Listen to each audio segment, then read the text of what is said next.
बोलिए प्रेम से श्री सद्गुरु महाराज की। श्री सद्गुरु महाराज की। श्री सद्गुरु महाराज की।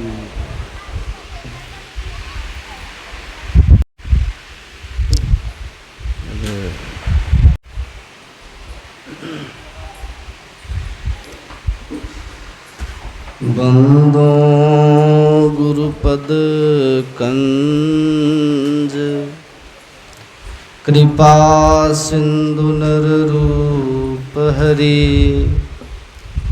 महामोहतम पुंज जासु वचन रवि कर निकर। धन्य धन्य सद्गुरु सुखद महिमा कही न जाए। जो कुछ कहूँ तुम्हारी कृपा मोते कछु न बसाए। बोलिए प्रेम से श्री सद्गुरु महाराज। श्री सद्गुरु महाराज की जय।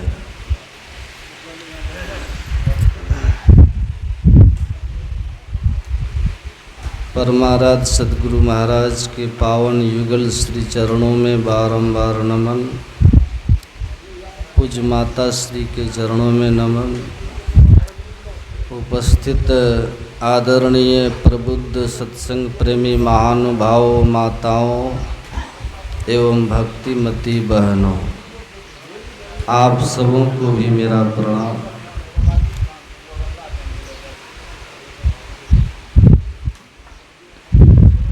पूरब पुण्य प्रकट भयो, सत्संग के बीच में आए पड़ी। सौभाग्य जगे जब संत मिले, वही शुभ दिन वही शुभ घड़ी। महाभारत में माता मदालसा का चरित्र आता है। माता मदालसा जन्म लेते ही अपने बच्चों को पालने से ही लोरी में वेदांत सुनाती थी। शुद्धोसी बुद्धोसी निरंजनोसी संसार माया परिवर्जितोसी। कि हे पुत्र, तुम तो परम पवित्र शुद्ध बुद्ध आत्मा हो। आवाज़ थोड़ा मीठा करवाइए, बहुत मोटा है, पतला करवाइए। आवाज़ बहुत मोटा है।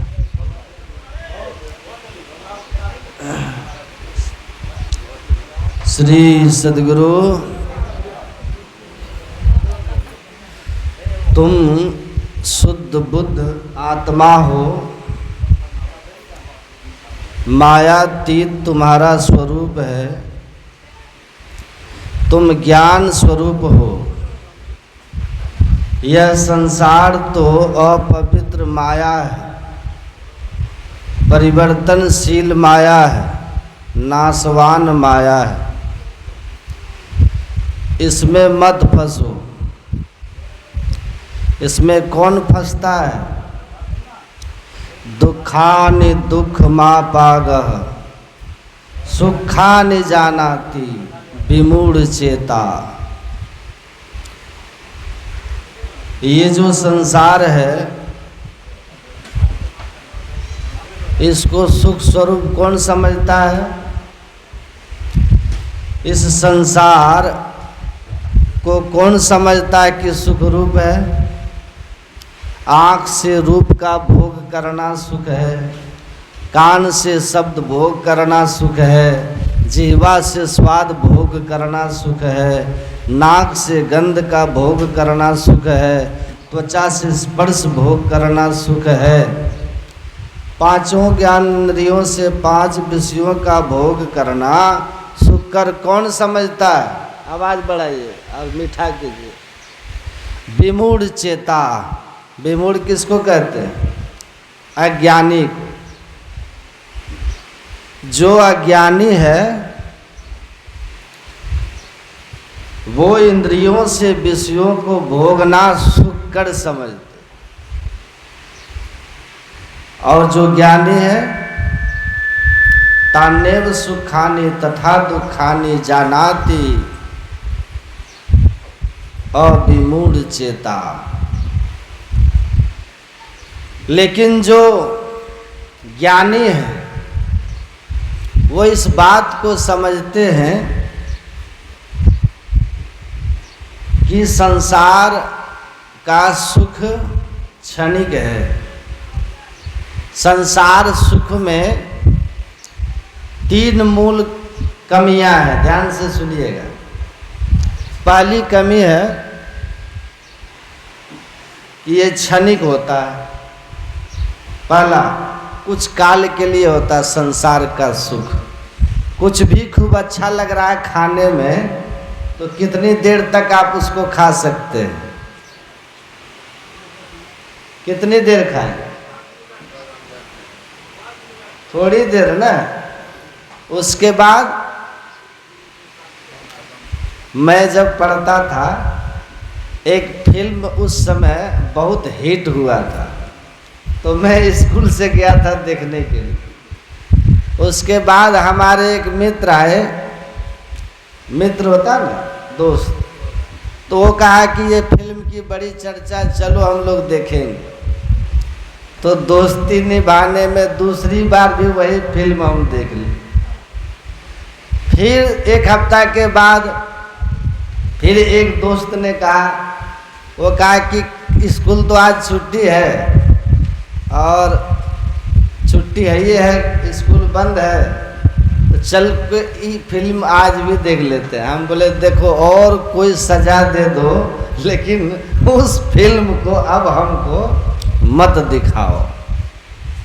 तो पहली बार में अच्छा लगा, दूसरी बार में हम किसी तरह बर्दाश्त किए, तीसरी बार में हमने हाथ जोड़ लिया, भाई और कोई सजा दे दो पर 3 घंटा वहाँ हम नहीं बैठ सकते।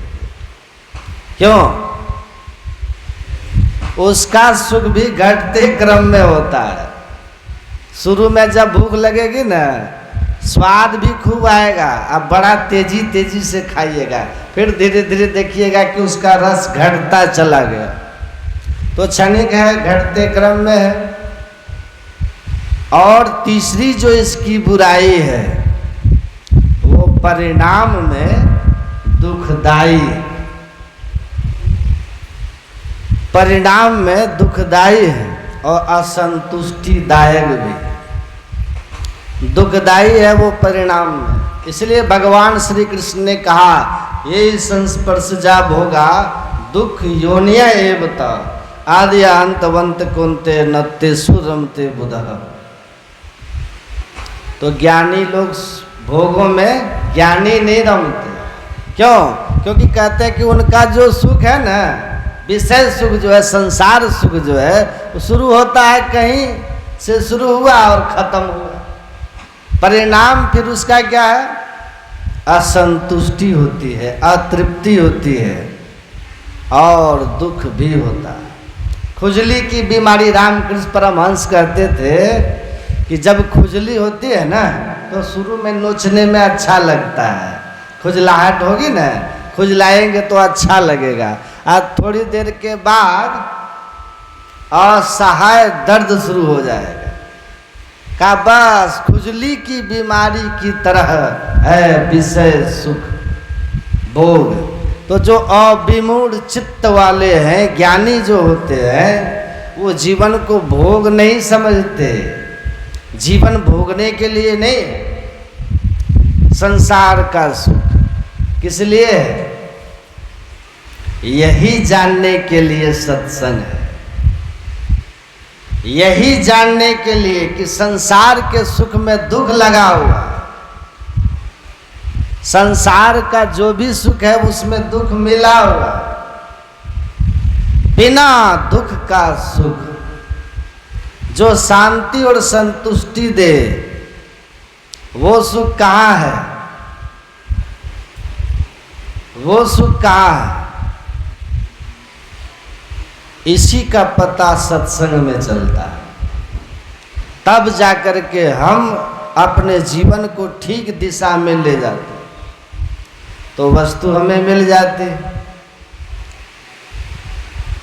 तो माता मदालसा समझाती थी बच्चों को, बचपन से ये ज्ञान देती थी माता कि आप शुद्ध बुद्ध आत्मा हो, संसार माया है, तुम अपने आप में सुख स्वरूप हो, बाहर की ओर मत जाओ, अपनी ओर हो जाओ,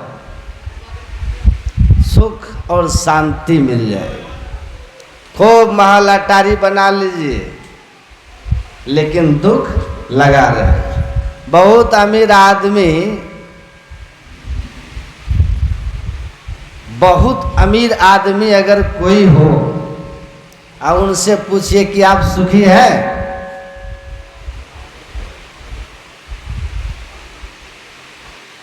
दस दुख ऐसा ऐसा गिनाएगा कि आपको महसूस होगा कि उससे अच्छा हम है कि नहीं।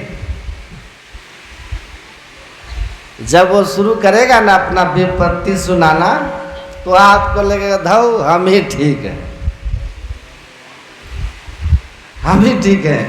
एक मित्र है हमारे, मास्टर साहब हैं, उनका जो घर है ना, उनके घर के सामने एक छोटा सा वृक्ष है, वृक्ष, उस पर एक चिड़िया का घोंसला था। तो वो एक दिन कहता है कि धौ हमको हमसे अच्छा ही चिड़िया लगता है। देखिए मास्टर है, अब क्या कह रहा है, मास्टर से बढ़िया चिड़िया कैसे हो गई, मनुष्य से बढ़िया। तो कहा देखो वो सुबह उठता है, लोग कहीं गया दाना उना चुन के आके फिर दोपहर घोंसला में घुस जाता है, घोंसला में आराम करता, फिर धूप में नहीं जाता हो, फिर शाम होने पर निकला, दाना पानी चुन के आके फिर चुपचाप अपने घोंसले में आराम से रहता, कोई टेंशन नहीं है। और हमको घर में भी टेंशन है, ऑफिस में भी टेंशन है।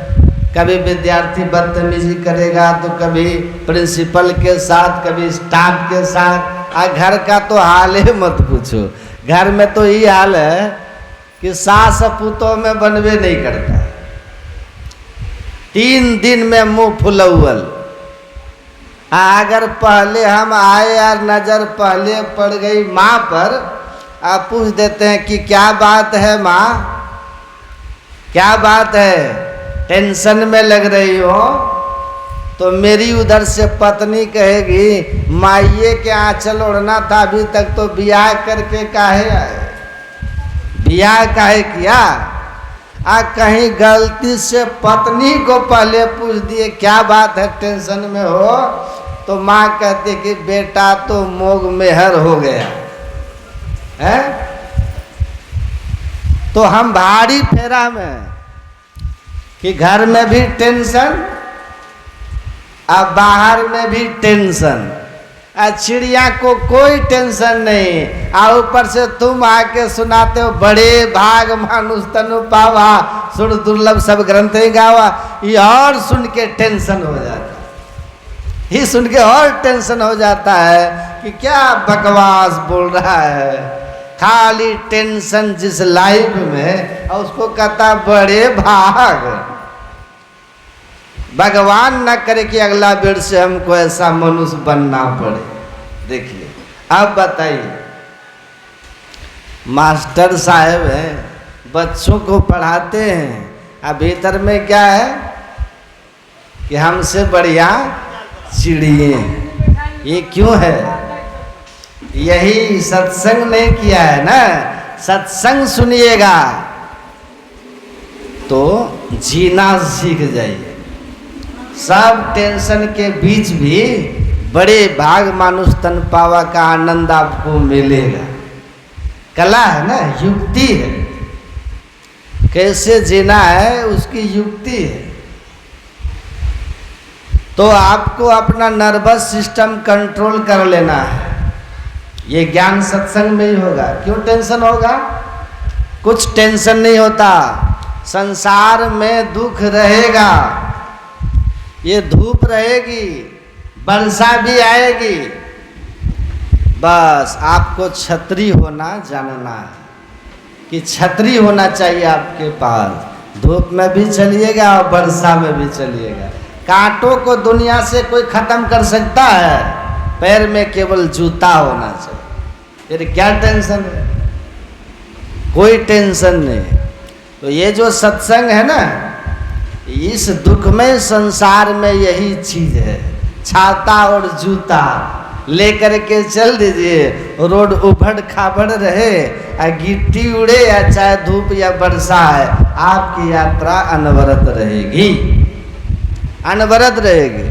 नहीं तो कितनों बड़ा पढ़ लिख के विद्वान हो जाइए, और ये अगर सत्संग का ज्ञान नहीं है, ये बुद्धि योग आपने नहीं किया है, तो आप फंस जाइए, एकदम फंस जाइएगा। जीवन को देखने की कला है सत्संग, जीवन देखने की कला है।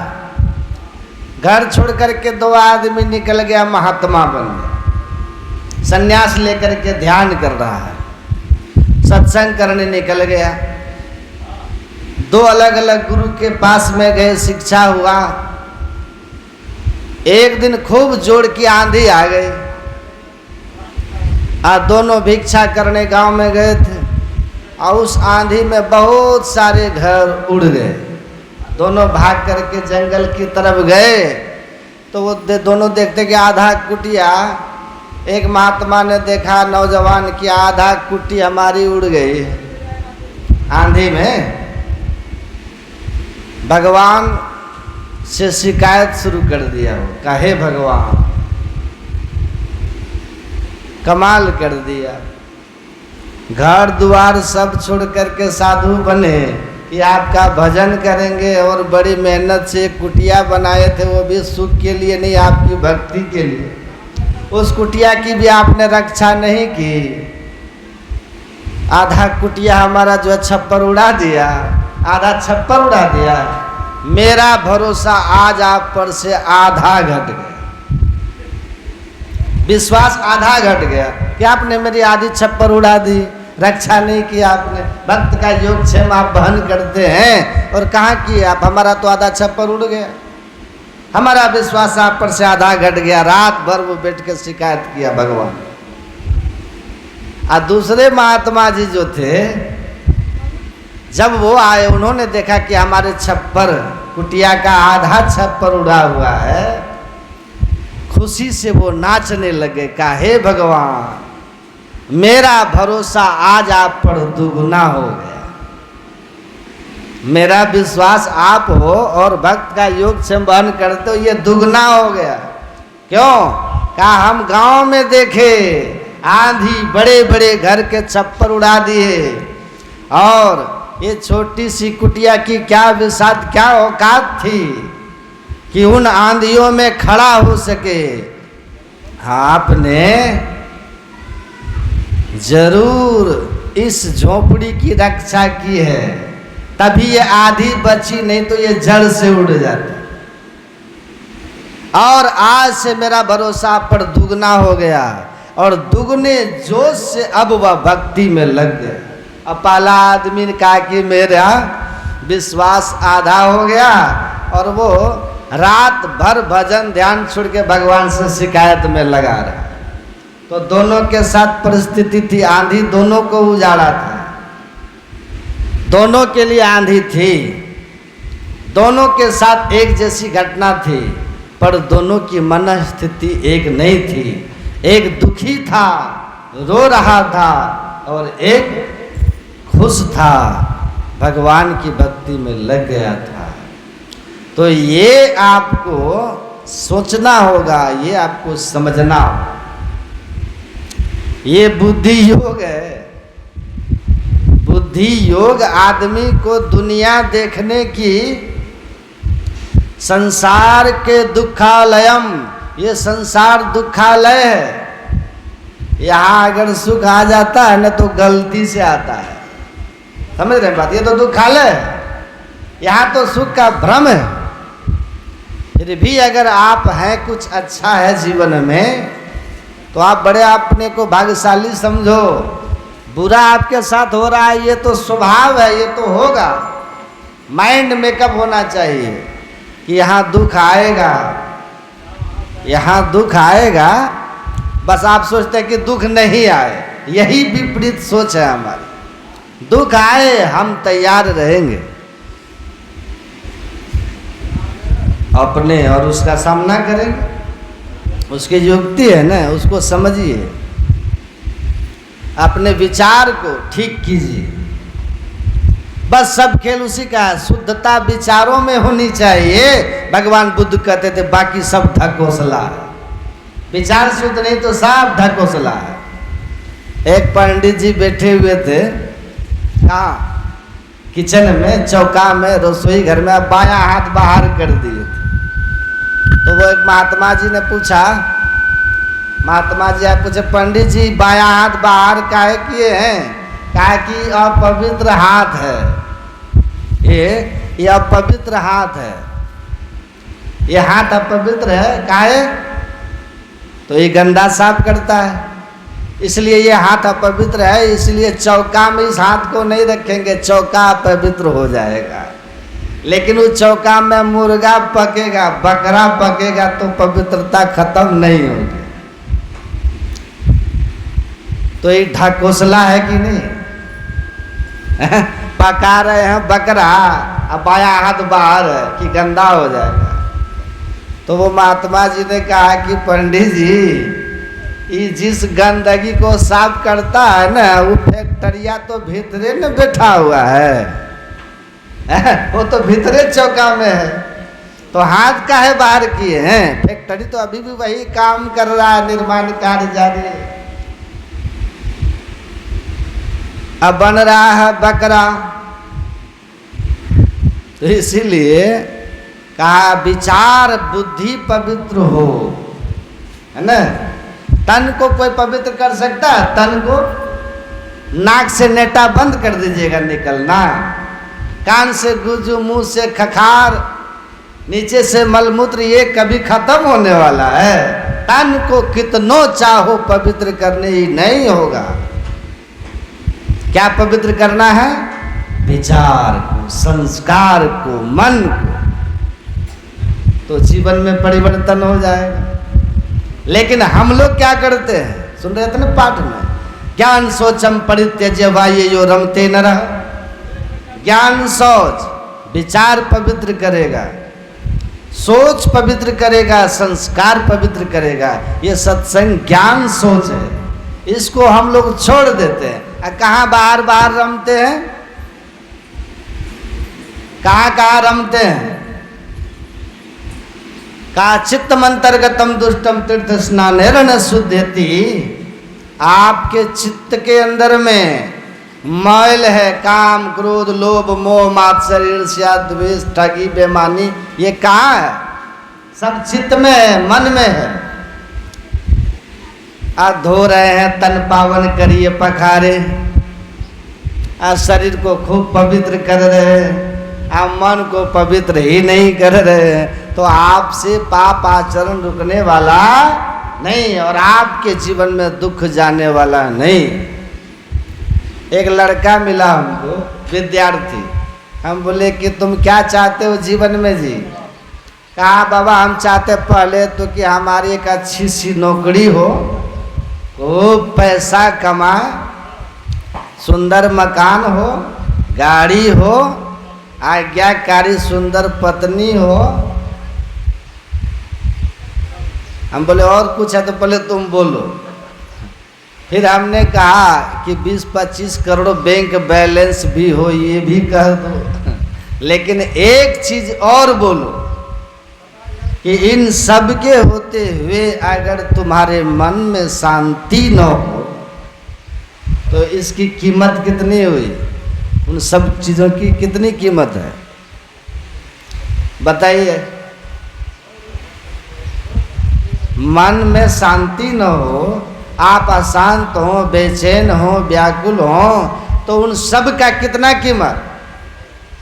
कुछ अच्छा नहीं लगता है। जब मन अशांत हो जाएगा ना, तो ना आपके बच्चे अच्छे लगने लगेंगे, ना घर अच्छा लगने लगेगा, ना धन अच्छा लगने लगेगा। मन करेगा कहाँ जाएं, क्या करें, मर जाएं, है कि नहीं। तो इन सब चीज़ों के बीच में अगर मन अशांत है तो इनका 0% वैल्यू है। ये सब आपको सुख नहीं दे सकते जब मन की शांति नहीं है। अब मन अशांत क्यों होता है पता है? जब उसके अंदर में विकार होता है, काम, क्रोध, लोभ, मोह, मद, मात्सर्य, ईर्ष्या, द्वेष, ये विकार होंगे ना, तो अशांत होंगे आप। तो जिसके अंदर में जितना विकार होगा वो उतना ही अशांत होगा, उतना ही दुखी होगा। धन कितनों आप कमा लीजिए, आप दुखी ज्यादा रहेंगे। आपको बाहर से लोग दिखेगा, आप यकीन मानिए, आपको अगर लगता है ना कि कार में सुख है। एक सेठ जी हमको 60 लाख की गाड़ी में बिठाया, हमको बिठाया, बोले बाबा हमारे इसी गाड़ी में बैठ करके चलिए, थोड़ा घूमिए, अपना छोड़ दीजिए। हम उनकी गाड़ी में बैठ गए। अब बैठने के बाद जब घूम के आए, अपने डेरे पर उतरे, तो हमसे वो सेठ जी पूछते हैं गाड़ी आपको कैसी लगी। हम बोले कि हमको तो जैसी मेरी गाड़ी लगती है 8 लाख वाली जैसी लगती है, वैसे नहीं 60 लाख वाली में लगी। तो वो सेठ जी हंसने लगे। वो सेठ जी हंसने लगे तो बोलते हैं क्या, हाँ ये भी बात ठीक है कह रहे हैं। हम बोले ये 60 लाख और 8 लाख केवल मन का खेल है, मन का खेल है, आप इसको समझिए। सत्संग खूब सुनते हैं, ब्रह्म ज्ञान खूब सुनते हैं, मन को समझिए। इसको नहीं समझिएगा ना तो सब गड़बड़ा जाएगा।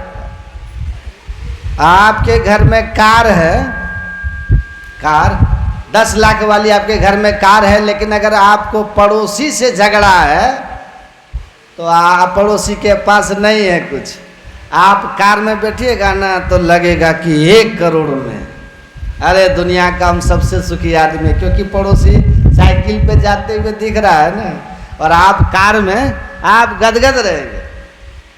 कल वही पड़ोसी अगर एक बुलेट खरीद लिया ना, 10 लाख के कार में अब सुख नहीं मिलेगा, अब लगेगा धौ कांटा चुभ गया। क्यों? कहीं वो भी आप ही जैसा एगो कार ले लिया तब तो आफत हो जाएगा आपको, तब तो आफत हो गया। हाय रे बाप, अब आपको शांति मिलने वाली है। काहे? ईर्ष्या है ना भीतर, जलन है भीतर, तो आपको शांति नहीं मिलेगी। सुइया जानते हैं ना, सुइया कपड़ा सिलने वाला सुइया जानते हैं कि नहीं? सुइया ईर्ष्या जानते हैं? ये सुइया कपड़ा में चुभता है, और एक ईर्ष्या है जो हमारे दिल में चुभता है, जानते हैं? उसी सुइया का नाम है ईर्ष्या। द्वेष, जब किसी के एक दूसरे से द्वेष ईर्ष्या का भाव होता है ना, तब वो दिल में चुभता है। एक सुई तो कपड़ा में चुभती है, लेकिन एक सुई ऐसी है जो सबके दिल में चुभती है, उसी सुई का नाम है, उसी का नाम है ईर्ष्या, द्वेष। ये सबके पास है, ये सुई है ना सबके पास। यहाँ ऐसा कोई है जिसके पास ये ईर्ष्या द्वेष की भावना ना हो? हाथ उठा दीजिएगा ना तब भी गलत हो। जिसके पास ये ईर्ष्या द्वेष की सुई ना हो, इस सभा में तो कम से कम कोई नहीं हो। ऐसा कोई इसमें नहीं होंगे जिनके भीतर ये ईर्ष्या द्वेष रूपी सुई ना हो। उसमें हम भी हैं, हमारे भीतर भी है, हमारे भीतर भी है। हमको भी ईर्ष्या होती है, हमको भी द्वेष होता है। जब हमसे कोई ज़्यादा ध्यान करता ना तो हमको भी ईर्ष्या होता है, अरे ये हमसे ज़्यादा ध्यान कर रहा है, हमको इससे ज़्यादा करना है। ये ईर्ष्या हमको भी होती है। यदि हमसे कोई ज़्यादा ध्यान करे, भजन करे। जब हम अपने से ज़्यादा किसी को श्रद्धा प्रेम देखते हैं ना गुरु महाराज के प्रति, तो हमको भी ईर्ष्या हो जाती है और हम ईर्ष्या करके उसको मिटाने की कोशिश नहीं करते, अपनी श्रद्धा को उससे बढ़ाने की कोशिश करते है। ये सबके भीतर, आपके भी भीतर होगी ईर्ष्या। आप भी जब कभी पड़ोसी को देखते होंगे ना, तो आप भी पड़ोसी को देख करके अरे इसके पास इतना धन है, तो आपको भी ईर्ष्या होती है, अरे इसके पास इतना धन कहाँ से आ गया, कैसे हो गया। तो आप भी कोशिश करते होंगे कि चलो हम भी कोशिश करते हैं कि इससे ज़्यादा धन हमको हो जाए। ये स्वाभाविक है। और यदि ये सोचे कि इसका धन मिट जाए तब वो गलत हो जाएगा, तब वो तमोगुणी ईर्ष्या हो जाएगी। ये ईर्ष्या यदि है कि इसके पास जो धन है ना वो हमसे ज़्यादा है, तो हम इतनी मेहनत करेंगे, हम इतनी कोशिश करेंगे कि इससे ज़्यादा धन हम कमा लेंगे। इसको कहते हैं सात्विक।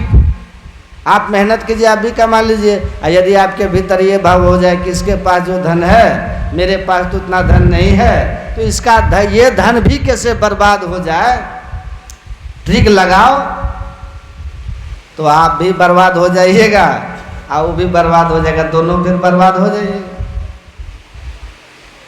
एक व्यक्ति ने शंकर भगवान का तप किया, प्रसन्न हो गए भगवान शंकर, बोले बोलो क्या चाहिए। तो कहा ठीक है क्या चाहिए, तो हम सोचते हैं। अब एक कॉपी लिया, कॉपी में लिस्ट बनाने लग गया, 100 ग्राम हल्दी, 100 ग्राम धनिया, अदरक, सिंधा नमक, काला नमक। अब वो लिस्ट बना रहा है, लिस्ट। भगवान शंकर कहते जल्दी करो हमको जाना भी है। अब वो कहता हमको पूरा लिस्ट पढ़ेंगे तब ना। बनाते बनाते कई पेज भर दिया, कई पन्ना उसका भर गया। भगवान शंकर ने देखा कैसा लोभी आदमी है, इतना इतना लिस्ट बना लिया फिर भी लिख ये रहा है। तब भी लिखते ही चला जा रहा है, कितना पेज भर दिया। अंतिम में भगवान शंकर ने देखा कि बड़ा लोभी आदमी है, अब आए हैं तो कुछ तो देना होगा। सो बोले सुनो एक काम करो, क्या हम 1 घंटा तुमको देते, घंटा ले जाओ, इससे तुम्हारा काम हो जाएगा। बोले घंटा से क्या होगा, बोला सब कुछ होगा। तुम्हारी जो चाहना होगी ना वो चाहना तुम करना, और घंटा बजा देना, वो चीज़ तुमको हो जाएगी। बोले वाह, ये तब तो ठीक है, तब दे दीजिए घंटा। अब मन में हुआ कि हल्दी हो, घंटा मारेंगे चोट हल्दी हो जाएगी। मन में हो कि मकान बने, घंटा मारेंगे चोट मकान बन जाएगा, बढ़िया है, दे दीजिए दे दीजिए। अब घंटा लिया, ऐसा व्यक्ति भगवान शंकर को बिना प्रणाम किए सर पर दौड़ दिया घर की तरफ। अब भगवान कहते ठहरो ठहरो, रुको रुको रुको। कहा अभी क्या, हम जा रहे हैं घर, घंटा मिल गया। इसी का नाम है स्वार्थ। स्वार्थ है नहीं, श्रद्धा होती ना, तो कहते घंटा मिले कि न मिले, हम तो आपको नमन करके प्रणाम करके श्रद्धा के साथ तब जाएंगे। वो घंटा लिया, भागा वहाँ से। तब भगवान शंकर कहते सुनो सुनो, 1 घंटा लेके जा रहे हो ना, लेके जाओ, पर याद रखना तुम्हारी जो इच्छा होगी घंटा बजाओगे तो वो तुम्हारी पूर्ति हो जाएगी, पर तुम्हारे पड़ोसी को तुमसे दुगना हो जाएगा, है ना। अब जैसे कहा तुम्हारे पड़ोसी को तुमसे दुगना होगा। अब वो व्यक्ति कहता मेहनत किए हम, तपस्या किए हम, परिश्रम हमने उठाया, और दुगना ला पड़ोसी को। यही है ईर्ष्या, यही है ईर्ष्या जो सबके दिल में चुभता है। जो ईर्ष्या हमारे हृदय में होता है कि मेहनत किए हम, परिश्रम किए हम, और दुगना पड़ोसी को होगा। अगर ये भाव आ रहा है तो समझ जाइए ये ईर्ष्या। मेहनत किए हम, सत्संग में इतना खटे हम, और नाम हो रहा फलाना का। ईर्ष्या, समझ रहे हो। यदि ये हो जाए कि चलो भले हमारा नाम नहीं हो, लेकिन गुरु महाराज तो जानते हैं, भले व्यक्ति हमारा नाम नहीं जाने, लेकिन गुरु महाराज तो जान रहे कि हमने क्या किया, इनसे कुछ छुपा होता, सब जान रहे हैं। इतना संतोष करके तब अगर दूसरे का नाम जय जयकार करे, उसको बोलते हैं स्नेह सौहार्द। वहाँ तो फिर प्रेम की बाढ़ आ जाती है। आपको पता है राम और भरत जब गेंद खेलते थे ना, तो जीतते थे भरत और जय जयकार करते थे राम, हारते थे राम और जीतते थे भरत, और जय जयकार करते थे राम, कहते थे भरत भैया की जय, खुद हार जाते, खुद हारते थे और कहते थे भरत भैया की जय। इसको बोलते हैं रामराज। और यदि ये मन पे हो कि मेहनत किया हमने, परिश्रम किया हमने, इतना दौड़ भाग सब कुछ किया हमने, नाम फलाना का हो रहा है, तब समझ जाइए फिर इलाज की जरूरत है। इस व्यक्ति के मन में होता मेहनत की हमने, परिश्रम किया हमने, और लाख पड़ोसी की होगा, दुगना पड़ोसी की हो जाएगा, ये कैसे संभव है। वो घंटा लेके गया, अब महीनों बाद आया था घर, पत्नी ने पूछा कुछ लाए, कहाँ लाया, क्या लाए, घंटा लाया। घंटे से पेट भरेगा। कहा देवी बड़ा चमत्कारी घंटा। का क्या चमत्कार, घंटा बजाओ जो इच्छा हो जाए। कहा तो जल्दी बजाइए ना, देखिए घर टूट गया है, कपड़ा फट गया, अन्न की व्यवस्था घर में नहीं है, जल्दी से बजाइए और पूरा करिए सब कुछ। आप जैसे कहा ना पूरा करिए सबको, व्यक्ति कहता रहे पगली पूरा कैसे करें। पत्नी बोलती है, वो पति कहता पगली है तुम, मेहनत किया हमने, अब बजाएंगे घंटा तो पड़ोसी को दुगना हो जाएगा ना। तो पत्नी कहते रहे हो जाने जी, अपना तो सब कुछ हो जाएगा। अरे अपना तो सब हो जाएगा तो ठीक है, पर पड़ोसी को दुगना जो हो जाएगा, हो जाने दीजिए। पत्नी ठीक है, लेकिन पति देखिए कैसा है। दर्शन भगवान शंकर का किया, तपस्या भी किया है, पर ईर्ष्या द्वेष कितना खतरनाक है देखिए। तब पत्नी कहती है क्या करिएगा इसको, क्या इसको अलमारी में बंद करो, ताला मारो, चाबी हमको लगे दो। चाबी लेके जा रहा पंजाब, जा रहे कमाने, वहाँ से कमा के भेज देंगे तब तुम व्यवस्था करते रहे। अब वो चला गया पंजाब, इधर बेचारी पत्नी घर में परेशान। उधर 2-4-6 महीना कमाया, कुछ 1000 रुपया हुआ, तब वहाँ से चला, इधर पत्नी को रहा नहीं गया। पत्नी सोचती कितना सुंदर घंटा घर में, भगवान शंकर का वरदान, और उसको बजा के सब कुछ कर लेना चाहिए। पत्नी को नहीं रहा गया तो पत्नी ने किसी लोहार को बुलाया, और लोहार को बुला करके कहा इस अलमारी को ताला काट के निकाल दीजिए, ख़त्म कीजिए, और भीतर में घंटा निकाल के दीजिए। घंटा निकाला, पत्नी ने घंटा लिया, आंगन में खड़ी हो गई, कहे भगवान शंकर ऐसी कृपा करना मेरा घर बन जाए। अब मारा घंटा पे चोट जैसे मारती है, बस सुंदर सा घर उसके दरवाजे पर बन के तैयार है। अब पूरे गांव में सबके यहाँ 2-2 घर बन के तैयार, डबल होने का था ना।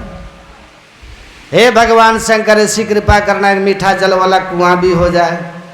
मर दिया चुट, कुआं भी मीठा जल वाला हो गया। अब पूरे गांव में सबके दरवाजे पर 2-2 कुआं हो गया मीठा जल वाला। अब जो जो इसने याचना की इसको पूरा हुआ। अब पूरे गांव में सबके यहाँ डबल हो गया। अब पूरे गांव में राम राज हो। अब सब कहता वाह वो बेचारा कितना बढ़िया भला आदमी था, मेहनत उसने अकेले किया, तप उसने अकेले किया, देखो पूरे गांव में राम राज हो गया। यहाँ न किसी को रहने की दिक्कत, न पानी पीने की दिक्कत, न खाने की दिक्कत, यहाँ न किसी को वस्त्रों का अभाव, सब कितना सुख सुविधाओं का जीवन जी रहा है। अब बड़े खुश है, पूरे गांव में राम राज, सब खुश है। उधर से वो व्यक्ति जब कुछ कमा करके चला घर की तरफ, जैसे घर के पास वो आया तो उसके मन में होता है यहाँ तो पहले झुग्गी झोपड़ी थी, जहाँ पहले झुग्गी झोपड़ी थी वहाँ ये बिल्डिंग कैसे खड़ा हो गया। पूरा गांव में जिधर देखते हैं बिल्डिंग बिल्डिंग दिखाई पड़ रहा है। अब वो सोचता लगता है दाल में काला है। जैसे अपने घर में गया, उधर से पत्नी दौड़ के आई, पति पूछता है ये सब क्या है, बजा दी क्या? पत्नी कहते हाँ बजा दी। का चौपट कर दी। मेहनत हमने, परिश्रम हमने, तपस्या हमने, अब पूरे गांव को तुमने सब कुछ दे दी। कहा पतिदेव छोड़िए ना, अपने घर में सब व्यवस्था हो गया ना, आइए ना आराम कीजिए, आनंद से रहिए। करे आनंद से कैसे रहेंगे, तुमने सबको सुखी कर दी। इसी का नाम है ईर्ष्या, है ना? चुभ रहा है ना, यही ईर्ष्या। कहा तो क्या कीजिएगा? घंटा लाओ। घंटा लाई। अब ये व्यक्ति घंटा लिया और घंटा लेके आंगन में खड़ा हो गया। कहा हे भगवान शंकर ऐसी कृपा करना मेरी एक आंख फूट जाए। मार दिया चोट, एक आंख तो उसकी फूटी, पूरे गांव में सबकी दोनों आंख फूट गई।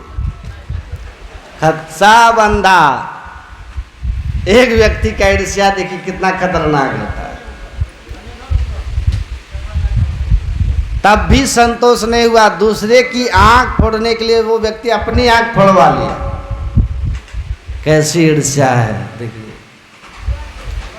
तब भी संतोष नहीं हुआ, फिर वो घंटा लिया, कहता हे भगवान शंकर ऐसी कृपा करना मेरा एक हाथ भी कट जाए।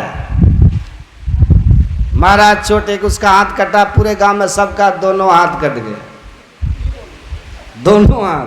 तब भी संतोष नहीं हुआ, फिर लिया घंटा, है भगवान शंकर ऐसी कृपा करना मेरे दरवाजे पे जो कुआं है नाड़ा हो जाए। समझ रहे हैं, मतलब ऊपर का दीवार झड़ जाए। महाराज जैसे चोट, उसके दरवाजे पर एक ही कुआं था ना, नाड़ा हो गया। आप पूरे गांव में सबके दरवाजे पर दो दो नाड़ा कुआं हो गया। अब न किसी को हाथ है बेचारे को, न किसी को आंख है, किसी को नहीं। पूरा गांव सूरदास का गांव हो गया, पूरा गांव लूला का गांव हो गया। और सबके दरवाजे पर दो दो नाड़ा कुआं। समझ रहे हैं कि नाड़ा कुआं, इधर नाड़ा कुआं आप लोग जानते होंगे नहीं, इधर की भाषा है ये। अब सबके दरवाजे पर दो दो नाड़ा कुआं है, न किसी को हाथ है न किसी को आंख है। अब जो जिधर जाते सब केला के थम के तरह धम धम कुआं में गिर रहा है। सबका कुआं लाशों से भर गया, और जहां राम राज था शमशान में बदल गया। यही है ईर्ष्या। ये ईर्ष्या जिसके भीतर नहीं हो उसी का नाम है संत। बोलिए श्री। ये ईर्ष्या जिसके भीतर नहीं है। अब भगवान कृष्ण की उद्घोषणा गीता का 7वां अध्याय पढ़िए। इच्छा द्वेष समुत्थेन द्वंद्व मोहिन भारत सम्मोहन सर्वभूतानि सर्गे यान्ति परम तप। ऐसा कोई प्राणी नहीं जिसके भीतर ये भावना न हो, ईर्ष्या द्वेष की भावना न हो। ये तो ईर्ष्या है। भगवान कहते जब तक ये ईर्ष्या द्वेष की भावना भीतर में रहेगी तब तक भजन नहीं होगा। तब ऐसाम त्वंत गतम पापा नाम जन नाम पुण्य कर्म नाम ते द्वंद्व मोह निर्मुक्ता भजनते माम दृढ़व्रता। इन सभी इच्छा द्वेष से जो रहित हो जाता है, भगवान कहते हैं पुण्य कर्म करते करते तब जो मेरा भजन करता तब उससे भजन होता है। ऐसे व्यक्ति का ही नाम होता है संत। इसी वृत्ति का नाम है संत। संत कोई शरीर नहीं होता, ये वृत्ति होनी चाहिए। ईर्ष्या द्वेष की वृत्ति सबके भीतर है, और हमको क्या करना है? हमको ईर्ष्या द्वेष को मिटा करके संत वाली वृत्ति लानी। संत वाली वृत्ति हमारे भीतर होनी चाहिए। ईर्ष्या न हो, द्वेष न हो, सबके प्रति स्नेह सौहार्द की भावना हो। यदि समाज में किसी का नाम हो रहा तो आप उसमें और सहयोग कीजिए, ठीक है, और तुम्हारा नाम बढ़े, ऐसा करिए। यदि किसी की संपत्ति बढ़ रही है ना, आप उसमें और उसको सहयोग कर दीजिए। उसकी संपत्ति आपकी ईर्ष्या करने से घटने वाली नहीं है। यदि आपने उसको सहयोग कर दिया ना स्नेह स्वार्थ की भावना से, तो आपको भी लाभ हो जाए। तो हम लाभ वाला काम क्यों ना करें, घाटा वाला काम क्यों हम करें? यदि किसी की संपत्ति बढ़ रही है उसको आप सहयोग कर दीजिए। किसी का यश बढ़ रहा तब भी आप सहयोग कर दीजिए। कोई नेक नाम हो रहा तब भी उसको सहयोग कर दीजिए। इससे आपको घटेगा नहीं बल्कि आपका भी बढ़ता चला जाएगा। इसी वृत्ति का नाम है संत। हमारे भीतर ये स्नेह सौहार्द की भावना हो, हमारे भीतर कटुता की भावना न हो। ये शिक्षा सत्संग से ही मिलती है। भीतर में जब विकार होगा ना तो बाहर के संसाधन से आपको सुख शांति नहीं मिलेगी। तो सबको चाहिए सुख और सबको चाहिए शांतिमय सुख। आप खोजते हम लोग कहाँ? धन में। इसीलिए नारद जी से जब सनत कुमार ने पूछा कि भाई संसार के सारे लोग सुख की खोज में हैं, लेकिन हम देखते हैं किसी न किसी कारण से सब दुखी है, तो आप मुझे ये बताइए कि आपके पास कुछ भी नहीं है, एक लंगोटी पे आप इतना सुखी कैसे हैं? जो बड़े बड़े महलों में रहने वाले जो नहीं हैं, राजा महाराजाओं को जो आनंद जीवन में नहीं है, वो सुख आनंद आपको इस झोपड़ी में कैसे, इस लंगोटी में कैसे? नारद जी ने पूछा सनत कुमार से। आप मुझे सुख का राज बताइए। तो सनत कुमारों ने क्या कहा? कहा कि सुख का मर्म जानना चाहते हो तो सुनो, संसार के लोग सुखी क्यों नहीं हैं? उन्होंने कहा इसलिए सुखी नहीं है कि संसार के लोग जहाँ सुख खोजते हैं वहाँ वो सुख है ही नहीं। एवे भूमा तत्सुखम न अल्प सुखम अस्ति भूमा तवेव जिज्ञासितव्यः। हे नारद, संसार के लोग जहाँ सुख खोजते हैं वहाँ वो सुख है ही नहीं। संसार के लोग संसारिक पदार्थों में सुख ढूंढते हैं, और संसार के पदार्थ परिवर्तनशील और नाशवान है। जो पदार्थ स्वयं परिवर्तनशील हो, नाशवान हो, वो कैसे स्थायी और अविनाशी सुख आपको देगा? कैसे अविनाशी और स्थायी सुख देगा जो स्वयं नाशवान है? किसी को पुत्र हुआ, बहुत खुश है, अब पुत्र मर गया तब क्या होगा? दुख होगा कि नहीं? मरता है कि नहीं मरता? बाप के रहते बेटा मरता है कि नहीं मरता है? तो जो स्वयं नाशवान है वह अविनाशी सुख कैसे देगा? जो स्वयं परिवर्तनशील है वह परिवर्तन शाश्वत सुख आपको कैसे देगा? जो स्वयं ससीम है वह असीम सुख कैसे देगा? तो आप असीम सुख, शाश्वत सुख और अविनाशी सुख जो आप खोज रहे हैं वो आप संसार में खोज रहे हैं, और संसार में वो नहीं है। तो कहाँ है? कहा जो शाश्वत है, जो अविनाशी है, जो असीम है, उस असीम, उस शाश्वत, उस अविनाशी को पालो तो तुमको असीम सुख मिलेगा, शाश्वत सुख मिलेगा, अविनाशी सुख मिलेगा। वो क्या है? वो भूमा। भूमा का अर्थ होता है अनंत जो है। तो कौन अनंत है? जो परम तत्व आदि अंत रहित, जो आदि अंत रहित है वही असीम अजन्मा है। उस परम तत्व को जान लेने पर ही आप उस सुख को पाएंगे जिस सुख की आपको खोज है। तो उस सुख की खोज आपकी पूरी होगी। इसीलिए हे नारद, अगर तुम उस सुख को चाहते हो तो क्या करो? परमात्मा को जान लो, ब्रह्म को जान लो, ईश्वर को जान लो। वही अविनाशी है, वही शाश्वत है, वही असीम है। इसके पहले और किसी उपाय से आप असीम अविनाशी सुख नहीं पा सकते हैं। तो उस परम तत्व परमात्मा को जानो।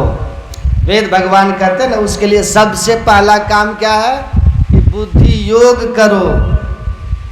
बुद्धि योग कहा, आप अपने बुद्धि को किधर जोड़िए? परमात्मा की ओर जोड़िए। सत्संग करके हमारी बुद्धि ईश्वर से जुड़ती है। जो बुद्धि अभी संसार से जुड़ी हुई है, संसार की ओर है, संसार को ही सर्वस्व समझती है, उस बुद्धि को ईश्वर में जोड़ें, ईश्वर सर्वस्व हो और वो बुद्धि हमें ईश्वर की ओर ले चले। क्योंकि बुद्धि इस शरीर की सारथी है। क्या है? सारथी। सारथी रथ को ले जाता है ना। भगवान कृष्ण कहते हैं, हे उद्धव, मनुष्य का शरीर रथ की तरह है। इंद्रियां क्या है? घोड़े हैं, हाथ पैर, ये सब जो इंद्रियां हैं ना हमारी, ये सब घोड़े हैं। अब मन लगाम है, अब बुद्धि सारथी है। ध्यान से सुनिएगा। बुद्धि ना सारथी विद्धि मन प्रग्रह मेव च। मन लगाम है और जीव क्या है? जीव क्या है? रथ पर बैठा हुआ रथी है। भगवान कृष्ण क्या है? सारथी है। और अर्जुन क्या है? रथी है। तो रथी है अर्जुन, अब भगवान कृष्ण क्या है? सारथी है। देखिए, हमारी बुद्धि सारथी है। जब अर्जुन और कृष्ण दुर्योधन एक साथ है। कहाँ पर? जब महाभारत युद्ध निश्चित हो गया, महाभारत की लड़ाई जब निश्चित हो गई कि युद्ध होगा, तो दोनों गए हैं। दुर्योधन भी गया और अर्जुन भी गया। कहाँ? भगवान के पास, और कहा कि हमारी आप मदद कीजिए, क्योंकि दोनों के रिश्तेदार हैं आप। तो भगवान कृष्ण ने कहा कि ठीक है, हम दोनों को मदद करेंगे, लेकिन मैं अस्त्र शस्त्र नहीं उठाऊंगा महाभारत के युद्ध में, मेरा यह प्रण है, प्रतिज्ञा है। और दोनों आए हो तो दोनों को मदद करूंगा। एक तरफ मैं रहूंगा निहत्था, मैं निहत्था रहूंगा, और एक तरफ मेरी अपराजय नारायणी सेना रहेगी। भगवान कृष्ण की नारायणी सेना ने पराजय का मुंह नहीं देखा था। तो भगवान ने कहा एक तरफ मेरी अपराजय नारायणी सेना रहेगी और एक तरफ मैं रहूंगा निहत्था। अर्जुन को मौका मिला, पहले तुम चुन लो, तो अर्जुन ने भगवान कृष्ण को ही चुन लिया। बुद्धि योग समझिए ठीक से, ये बुद्धि सही दिशा पे चले। ये शरीर तो रथ है, इसका सारथी है बुद्धि। इसलिए वेद भगवान ने कहा पहले बुद्धि योग करो, तब ये शरीर कहाँ जाएगा, ये रथ कहाँ जाएगा? 84 लाख योनि में जाएगा कि परमात्मा के धाम की ओर यात्रा करेगा। इस शरीर से कौन सा कर्म होगा, ये आपकी बुद्धि तय करेगी। सारथी इसको दिशा देता है, किधर इंद्रियों को, पैर को किधर आदेश देना है, सिनेमा हॉल में चलो कि सत्संग में चलो। आदेश आपकी बुद्धि करेगी, निर्णय बुद्धि करती है। ये काम निर्णय करना बुद्धि का है। सार कार्य का निर्णय कर, जीवन का सार कार्य क्या है, इसका निर्णय आपकी बुद्धि करेगी।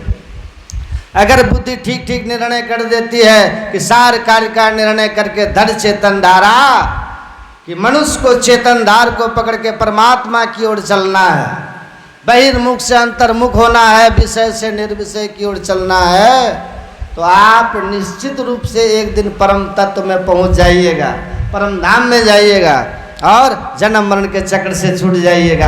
अब पुनर्जन्म भी अगर होगा मोक्ष के पहले, तो फिर मनुष्य शरीर में ही होगा, क्योंकि भगवान कृष्ण ने कह दिया जीवन की दिशा तुम्हारी अगर ठीक हो गई तो तुम मनुष्य शरीर से नहीं गिरोगे। नेहा विक्रम ना स्वस्ति प्रत्यवायोरण विद्यते स्वल्पम अभ्यस्य धर्मस्य त्रायते महतो भयात्। अगर आपने, आपकी बुद्धि सत्संग में विवेकवान हो गई और सारकार जीवन को ईश्वर भक्ति चुन लिया और थोड़ा थोड़ा भी संसार का काम करते हुए भजन में लग गए, तो निश्चित रूप से ये जीवन की सही दिशा की ओर आप चल दिए, तो आप मनुष्य शरीर से अब नहीं गिर सकते। बार बार मनुष्य शरीर मिलेगा, भक्ति का संस्कार, भक्ति बीज बिन से नहीं जो जुग जाए अनंत, आपको मोक्ष में पहुंचा के ही छोड़ेगा। अगर सत्संग नहीं किया, बुद्धि विवेकवती नहीं हुई, सारथी आपका अगर कृष्ण नहीं है, तो ये शरीर क्या खाएगा, क्या कर्म करेगा, कोई नहीं जानता। कौन ऐसा पाप है जो नहीं करेगा। इसलिए भगवान विष्णु ने गरुड़ जी से कहा था, जिसको ये चर्म चक्षु नहीं है उसको अंधा मत कहना, क्योंकि धरती पे बहुत लोग हैं जो जन्मांध हुए, सूरदास, होमर, बहुत संत हैं जो कि आंखें जिनको नहीं थी, लेकिन जिनके पास वो आंख थी जिससे वो ब्रह्म को देखते थे। वो आंख कैसे आती है? वो है विवेकवती आंख। और विवेक की आंख जब तक नहीं है, जीवन की दिशा सही नहीं हो सकती है। बुद्धि आपकी सही नहीं होगी, विवेकवती बुद्धि नहीं होगी, सारथी अगर आपका सही नहीं हुआ, तो ये शरीर कौन सा पाप नहीं करेगा और कौन से नरक में आपको नहीं ले जाएगा, अजीब को कौन सी योनि का भोग नहीं भगवाएगा। इसलिए कहा था, सत्संगश्च विवेकश्च निर्मलम नयनद्वयम यश्च नास्ति नरस्य अंधः कश्चित् न स्यात् मार्गः। असली अंधा वही है जिसको सत्संग करके विवेक की आंख नहीं है, वही अंधा है। हे भगवान विष्णु ने कहा। इसीलिए बिनु सत्संग विवेक ना होई, बिना सत्संग के विवेक नहीं। इसलिए वेद भगवान कहते हैं पहले बुद्धि योग कर लो, जीवन की दिशा सही हो जाएगी। इमर्शन कहते the direction of life decide the hell और heaven in the world and world beyond. आपके जीवन की दिशा जो है वो तय करेगी लोक और परलोक में, कि स्वर्ग में जाओगे कि नरक में जाओगे, 84 में जाओगे कि मोक्ष में जाओगे। ये जीवन की दिशा कौन तय करेगा? सारथी तय करेगा। रथ किधर जाएगा, घोड़े को किधर ले जाना है, ये रथ के सारथी के हाथ में। अर्जुन ने कहा मैं आपको चुन रहा हूं भगवान, सेना नहीं चाहिए मुझे, बाहुबल पर भरोसा है, कर बहिया बल आपने छोड़ पड़ाई आस। अपने बाहुबल पर आस है। अर्जुन ने कहा दूसरे का भरोसा नहीं, बाहुबल पर आस है। आप बस इतने कृपा करना, मेरे रथ का आप सारथी बन जाना। आप सारथी रहोगे तो रथ हमारी गलत दिशा में जा ही नहीं सकती भगवान, गलत दिशा में नहीं जा सकती। सारथी के हाथ में रथ की डोर होगी ना, तो सारथी को, सारथी योग्य अगर है तो रथी को बचा ही लेगा, खतरा भाप करके निकाल लेगा। इसलिए भगवान कृष्ण का ठीक है अर्जुन, लेकिन तुम्हारा निर्णय गलत है अर्जुन। कहा कैसे भगवान? कहा हार तुम्हारी निश्चित है, क्योंकि नारायणी सेना तुमने छोड़ दी अर्जुन, वो अपराजय सेना है, वो तो दुर्योधन ले गया। हार तुम्हारी निश्चित है, दास तू रहेगा हरदम उदास, माखन दुर्योधन ले गया अब छाछ तुम्हारे पास। माखन तो ले गया दुर्योधन, सेना जीतती और हारती है, लड़ती तो सेना है, वो तो दुर्योधन ले गया। आज छाछ बचा निहत था कृष्ण है, तो हार तो तुम्हारे निश्चित है अर्जुन, अब तुमको जीवन में दुख मिलने वाला है। अर्जुन ने कहा जीत हमारी निश्चित है, दास कभी नहीं हो सकता उदास, माखन लेके क्या करूंगा जब माखन चोर है मेरे पास। माखन चोर मेरे पास है, ले जाने दो माखन दुर्योधन को, चोर तो यहाँ चुरा के ले आएगा विजय कौरवों के पास से। सारथी महाराज बस आप रहो, आप रहो सारथी। रथ की डोर दे दिया भगवान के हाथ में। जब भीष्म पितामह ने प्रण कर लिया कि कल 5 पांडवों को मार दूंगा, खलबली मच गई पांडवों की सेना, कौरवों की सेना पांडवों में, सब चिंतित है, चारों भाई चिंतित है, दुर्योधन, युधिष्ठिर, भीम, नकुल, सहदेव सब जगे हुए। अब क्या होगा? अब भगवान कृष्ण अर्धरात्रि में आते हैं कि अर्जुन से थोड़ा विचार करेंगे, तो अर्जुन फुफकार मार के सो रहा था, खर्राटा ले रहा था। भगवान ने जगाया, कहा मूर्ख भीष्म, पता है इच्छा मृत्यु है उसको, परशुराम को पराजित किया है उसने, ऐसे महावीर इंद्र मृत्यु जय, कल मारने का प्रण किया है तुम लोगों को, कल वध करूंगा 5 का, तो तुम भी तो है, और तुम निश्चिंत होके सो रहे हो। कैसा आदमी है जी, निश्चिंत होके सो रहा है। तो अर्जुन ने कहा जब सारथी जग रहा हो तो रथी के सोने और जगने का कोई मतलब ही नहीं होता। सारथी जग रहा है ना, मैं निश्चिंत हूँ, क्योंकि बस में 50 आदमी सो रहे हैं और ड्राइवर जग रहा है। तो रात्रि यात्रा की है कि नहीं बस में? ये है ना, ट्रेन में, बस में, तो बस में रात में लोग लंबी कोच में सो जाते हैं और ड्राइवर जगा रहता है। और सवेरे कहता उठिए, आप पहुंच गए पटना, पहुंच गए बनारस, लखनऊ, कलकत्ता पहुंच गए, कहता है कि नहीं? आप 50 जग रहे हैं और दिने में 5 सेकेंड के लिए ड्राइवर अगर सो जाए तो आपके 50 जगने का क्या मतलब? सब जमपुरी, हाथ पैर तो पक्का, मुंह कान तो कितना का झड़ेगा, कितना मरेगा। ड्राइवर सो गया तो आपके जगने का कोई मतलब नहीं, और ड्राइवर जग रहा है तो आपके सोने से भी कोई फर्क नहीं। कहा सारथी जग रहा है, रथी तो सोएगा ही सोएगा। अब महाराज जिसकी चिंता नारायण को हो गई उसको अब कौन मार सकता है? जिसकी चिंता नारायण को है उसको अब कौन मार सकता है?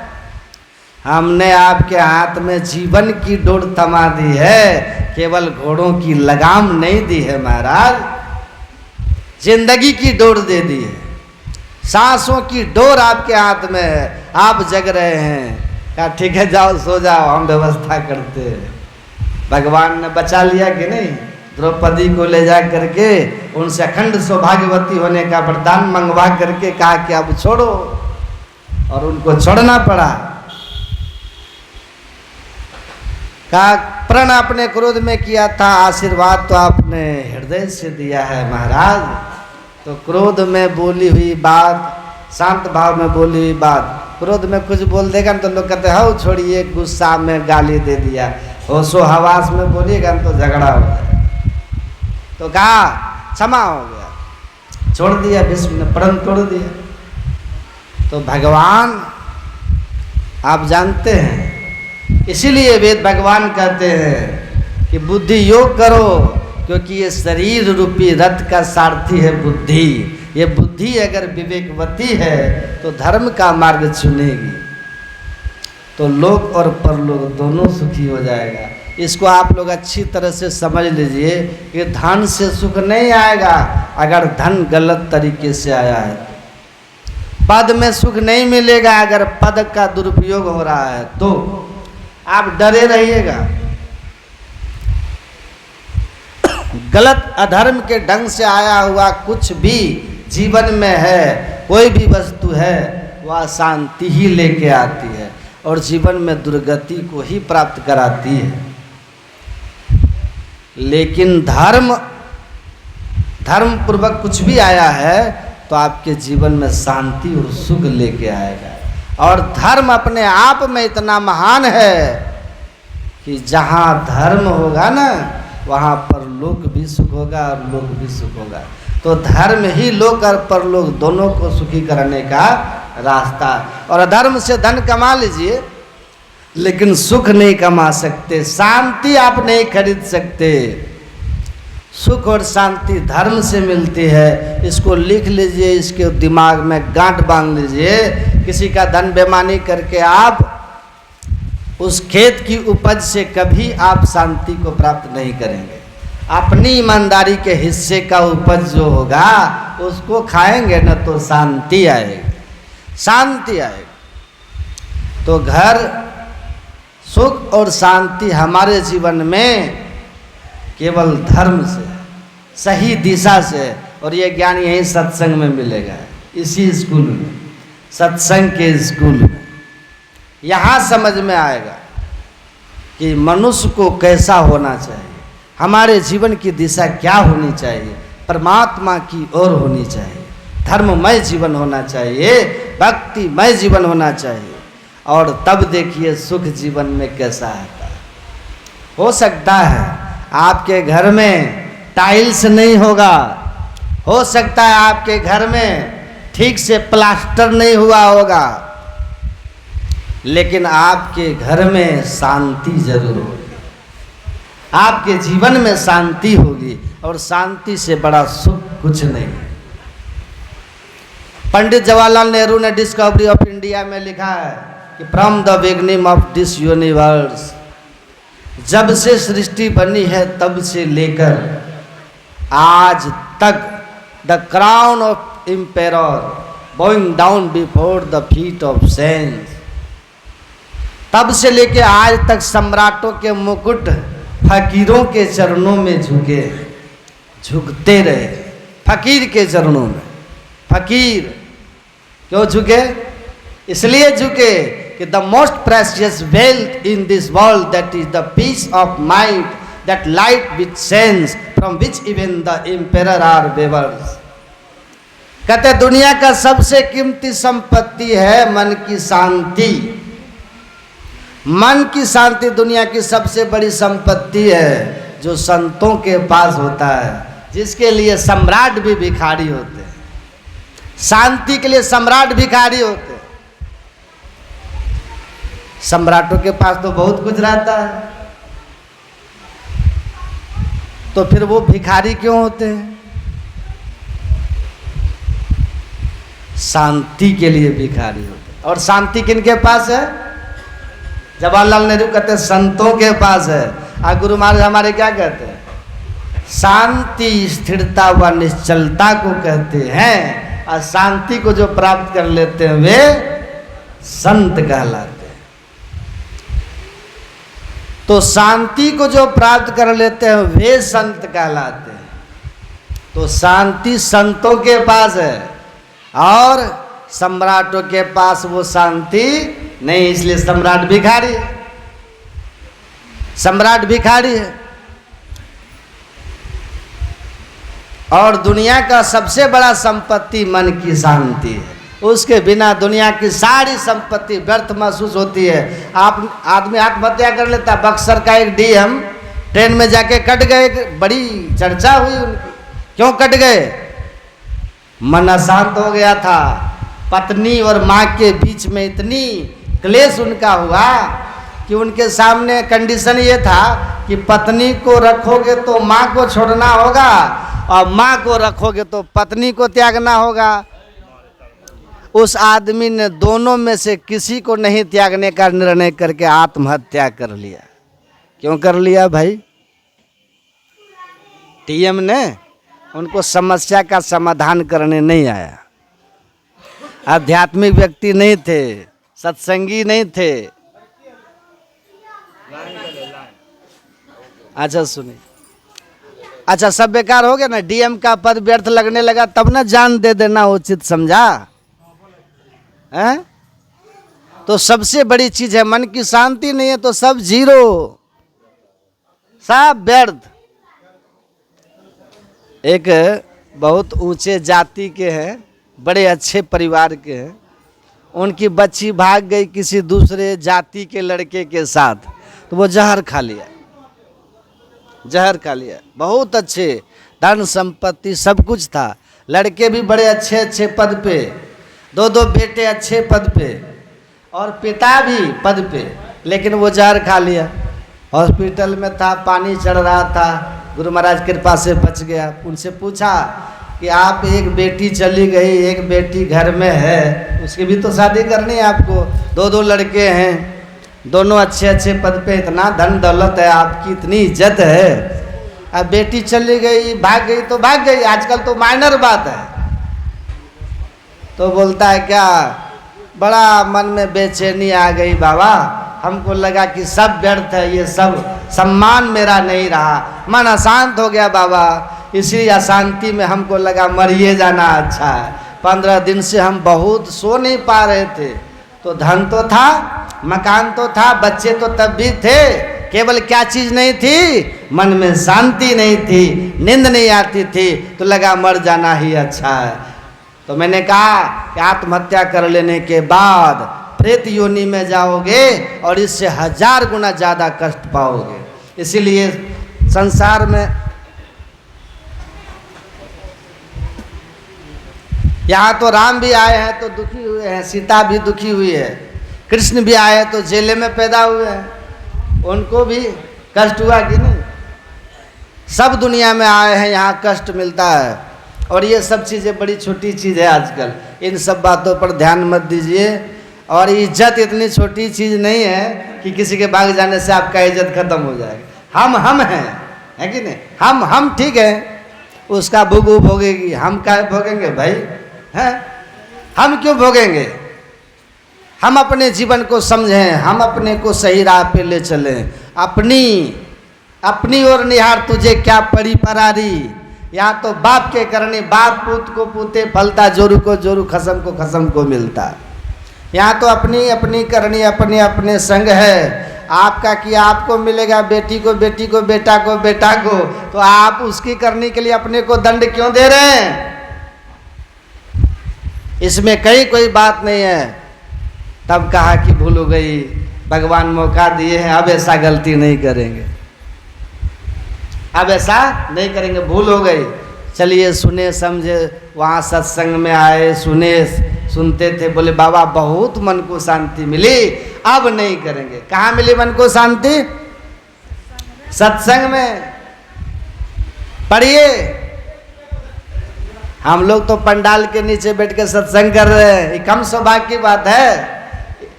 बरगद के नीचे बैठ करके भगवान शिव सत्संग सुनते थे। काकभूषुंडी जी कहाँ सत्संग करते थे?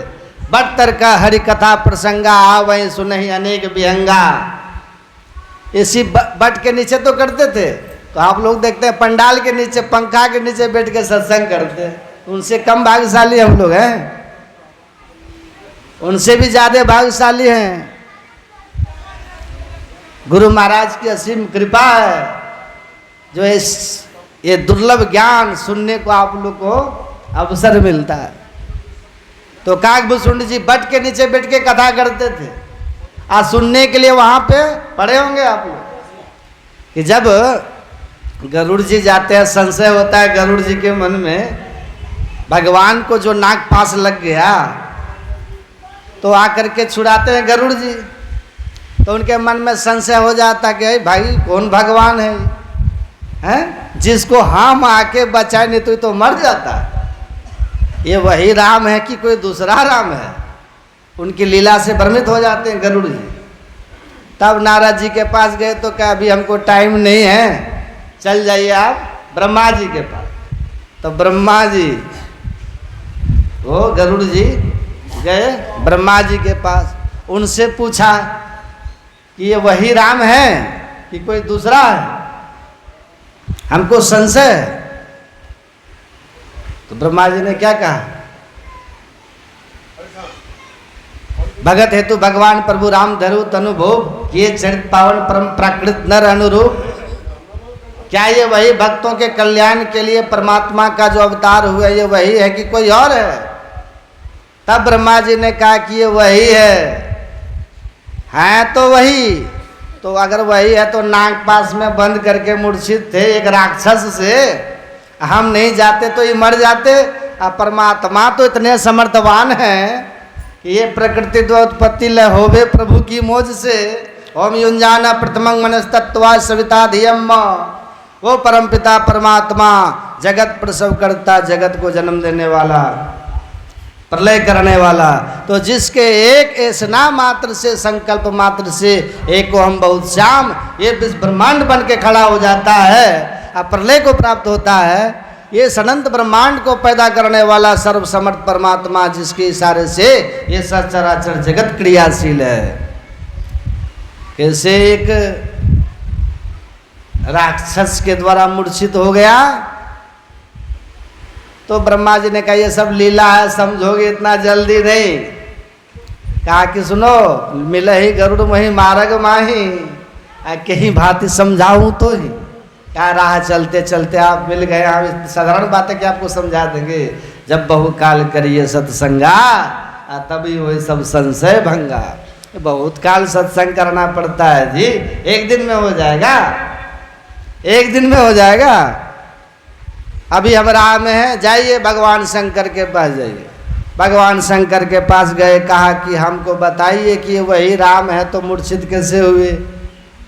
तो शंकर जी के भाई राम तो वही हैं, लेकिन मूर्छित कैसे हुए ये सब समझना है तो आप चले जाइए गिरी सुमेरु तर्दसी दूरी, उसके अपने अपने अर्थ हैं। पता बता दिया, चले जाइए बट तर्क हरि कथा प्रसंगा आवै सुनहि अनेक विहंगा। जाइए वहीं आप जाकर के काकभूषुंडी जी पर्वत हिमालय के चोटी पर बैठ करके बरगद पेड़ के नीचे सत्संग वार्ता करते हैं। तो मैं वहाँ पर जाके सुना था, मुझे भी बड़ी आनंद आया था, तो मैं राम की कथा वहीं सुना। आप भी जाइए और वहीं सुनिए, वहाँ कथा चलती रहती है। तो माता पार्वती कहती हैं भगवान शंकर से, आप वहाँ कैसे गए थे? काकभूषुंडी के पास आप कैसे पहुँच गए थे उस विकट पर्वत के बरगद वृक्ष के नीचे? तो भगवान शंकर ने कहा, जब आप सती रूप में थे पहले जन्म में, और अपने पिता दक्ष प्रजापति जो उस समय आपके पिता थे, बिना निमंत्रण के आप उनके घर यज्ञ में चले गए थे और वहां जाने के बाद आपका अपमान हुआ था। मेरा भाग नहीं देख करके, स्थान नहीं देख के आपको बड़ी ग्लानि हुई थी, तो आप अपने पिता के यज्ञ में ही प्राण दे दी थी। यज्ञ कुंड में कूद करके अपने प्राणों की आहुति दे दी थी। आपके बिछुड़ जाने से हे पार्वती मुझे बहुत कष्ट हुआ था, बड़ी व्याकुलता हुई थी, मन बहुत बेचैन हो गया था और कहीं मेरा मन नहीं लगता था। मैं पागलों की तरह इधर उधर उदास व्याकुल बेचैन भटक रहा था। उसी समय आकाश मार्ग से जाते हुए मैंने देखा कि एक बरगद वृक्ष के नीचे हिमालय के एक चोटी पर एक पक्षी राज बैठे हुए हैं। अब बहुत से पक्षी वहाँ नीचे बैठे हुए हैं। मैं वहाँ पर हंस का रूप बना करके गया था और वहाँ जा करके बैठ करके काकभूषुंडी जी की हमने कथा सुनी थी, सत्संग सुना था, बुद्धि योग किया था। तब मेरे मन को जो आपके बिछुड़ने से व्याकुलता, बेचैनी और अशांति थी, उससे हमें निजात मिला था, हमें बड़े सुख शांति की प्राप्ति हुई थी। तो मैं काकभूषुंडी को जानता हूँ। तब भगवान शंकर को अशांति को शांति में बदलने वाला ये सत्संग है, ये सत्संग है, इसकी बड़ी महिमा। तो जीवन में अगर आप सत्संग नहीं करेंगे तो आपकी बुद्धि विवेकवती नहीं होगी। आप विवेकवती बुद्धि नहीं होगी तो धर्म अधर्म सार असार का निर्णय नहीं कर पाएगी। तब अधर्म कीजिएगा, असार कार्य कीजिएगा तो 84 और नरक में जाइएगा, जीते जी आप दुखी रहिएगा। ये नगद सौदा वाला धर्म है। नगद सौदा केवल मरने के बाद नहीं, अब ही मिला सो तब ही मिलेगा की बात है। यहाँ अभी कीजिए तो फिर मिलेगा। तो ये संत मत का ज्ञान है। इसलिए हमारे गुरु महाराज कहे इस साधारण बात मत समझिए, ये साधारण बात नहीं है। संत मत की बात कहूँ साधक हित लागी, साधकों के हित के लिए संत मत की बात कह रहा हूँ।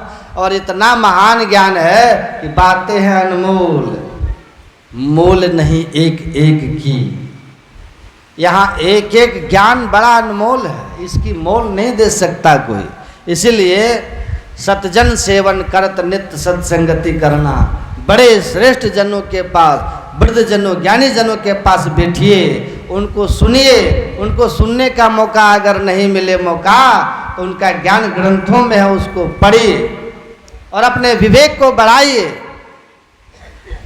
वचन अमीय दे ध्यान श्रवण कड़ी चित्त में धरना, ये अमृत वचन है। इस सत्संग में लाभ बहुत है, अमृत वाणी बरसती है। इस वाणी को पकड़ लो, एक वाणी पकड़ लो, जीवन बदल जाएगा। एक एक बात अनमोल ज्ञान है, कोई खरीद नहीं सकते हो दुनिया में, इसकी कोई कीमत नहीं दे सकते आप। ये आपके मन को शांति प्रदान करेगा, आपके जीवन को दिशा प्रदान करेगा। अब थोड़े में भी आपको आनंद से जीना सिखा देगा, अने तो बहुत में भी आत्महत्या करने पे मजबूर हो जाना पड़ेगा। ये महिमा है इस ज्ञान की। कहीं मर जाओ मुक्ति नहीं होगी। सुन रहे थे ना पाठ में, मुक्ति कहाँ होगी? कबीर साहब कहते हैं, उनकी सुना न बानी, लोका मति का भोरा रे जो काशी तन तजे कबीरा, राम ही कौन नहीं हो रहा रे। अरे काशी में मरने से कुछ नहीं होता, कहीं मरने से कुछ नहीं होता। तब कहे कबीर सुनो हो संतो, भरम परोजनी कोई, जस काशी तस मघा उसर हृदय राम जे हुई। कबीर साहब कहते हैं जस काशी तस मघा उसर हृदय राम जे हुई। तो संत इस धराधाम पर आए और धराधाम पर आकर के संसार को यही चेताया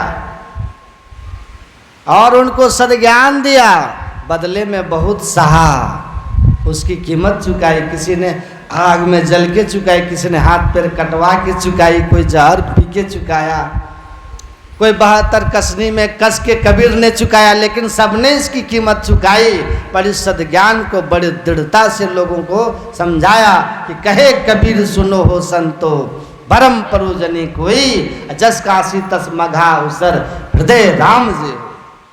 इसलिए मूल बात यही है कि आपका हृदय भक्तिमय होना चाहिए।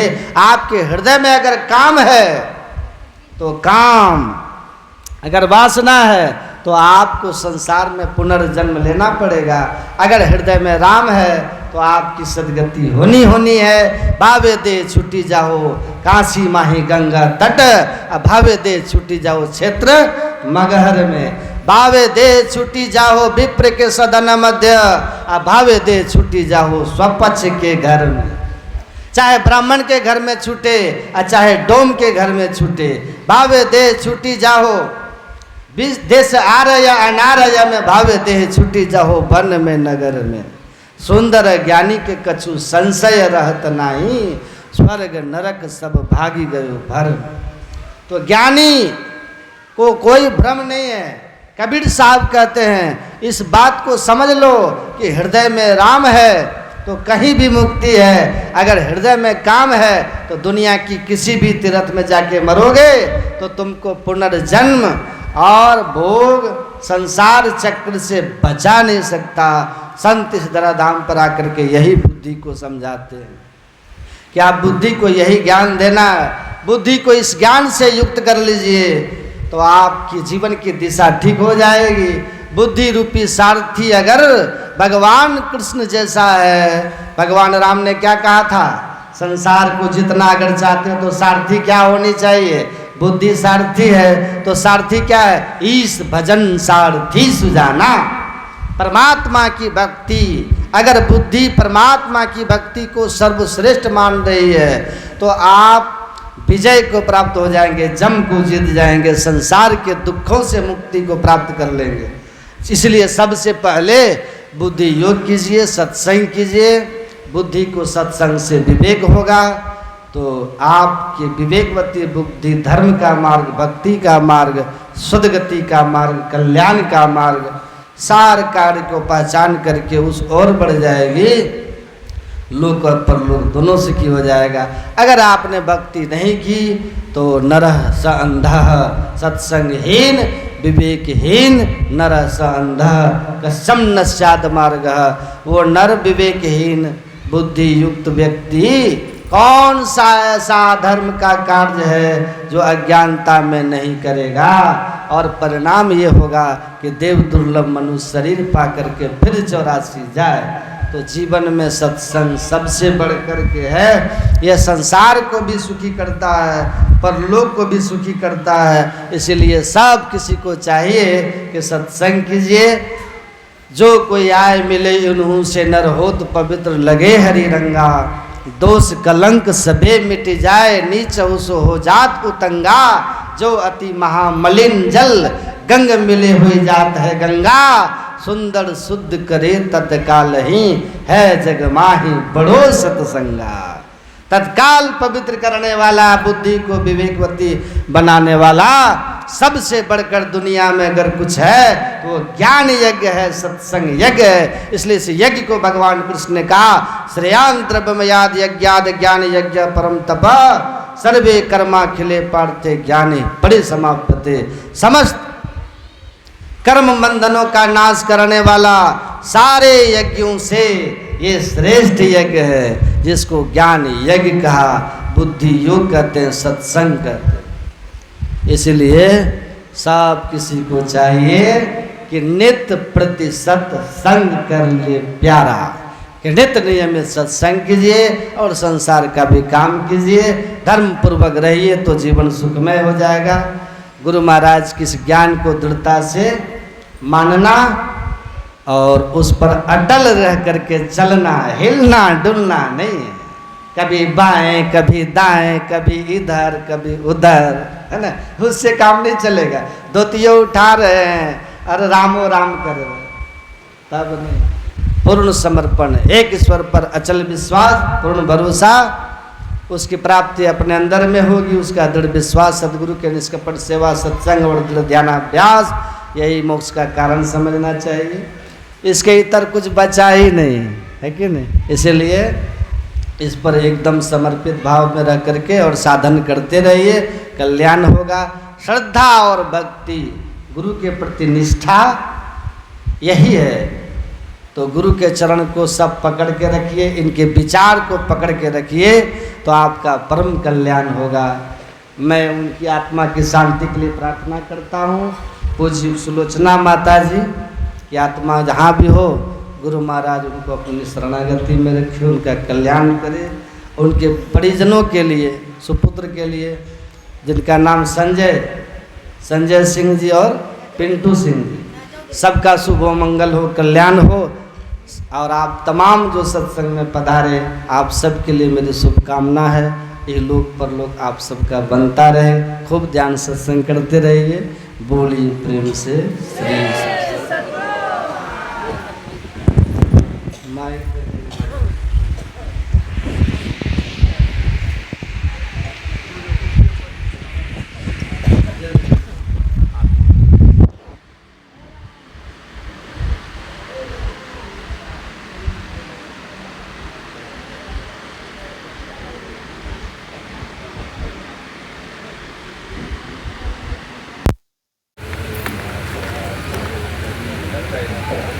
प्रेम से बोलिए श्री सद्गुरु महाराज की जय।